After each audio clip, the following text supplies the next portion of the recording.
మనం ఎప్పుడో తీసిన సినిమాకి అట్లీస్ట్ ఇప్పుడు మనం నమ్మింది కరెక్ట్ అనే ఒక కాన్ఫిడెన్స్ బేసిక్లీ. అది మనం నమ్మాము ఒక సినిమాని, దీనికి ఓకే ఫైన్ అంటే ఒక వ్యాలిడేషన్ ఇచ్చినప్పుడే కదా దేనికైనా కూడా మనకు కాన్ఫిడెన్స్ అని. సో అట్లీస్ట్ నాకు హ్యాపీనెస్తో పాటు కాన్ఫిడెన్స్, ఓకే మనం కరెక్ట్గానే ఆలోచిస్తున్నాం అనేది ఒకటి. అంటే ఆ రోజు ట్రెండ్కి తగ్గట్టుగా 2008లో మనం తీసిన సినిమాకి అవార్డు వచ్చింది, 14లో నేను తీసిన సినిమాకి అవార్డు వచ్చింది, అండ్ ఇదే పాఠశాలకి ఫస్ట్ ఐఫా సౌత్ కూడా నామినేట్ అయింది. సో అప్పుడు కూడా నేను షాక్ అయ్యాను, ఎందుకంటే అప్పుడు బాహుబలి, శ్రీమంతుడు అవన్నీ లిస్ట్లో ఉన్నాయి.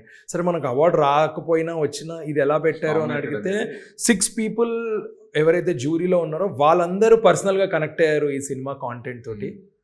సో వాళ్ళ లైఫ్లో కూడా ఇలాంటి మూమెంట్స్ ఉన్నాయి. వాళ్ళ ఫ్రెండ్స్ గురించి కాలేజ్లో తెలియని థింగ్స్ తర్వాత తెలియడం అవ్వచ్చు, ఆర్ కెరియర్స్ గురించి. ఇప్పుడు అందులో క్రికెటర్ అవుదాం అనుకుంటాడు ఒక అతను, సో అవ్వలేకపోతాడు ఫర్ వాట్ ఎవర్ రీజన్స్. ఆ కెరియర్, ఆ చాయిస్ కన్ఫ్యూజన్లో ఉంటారు.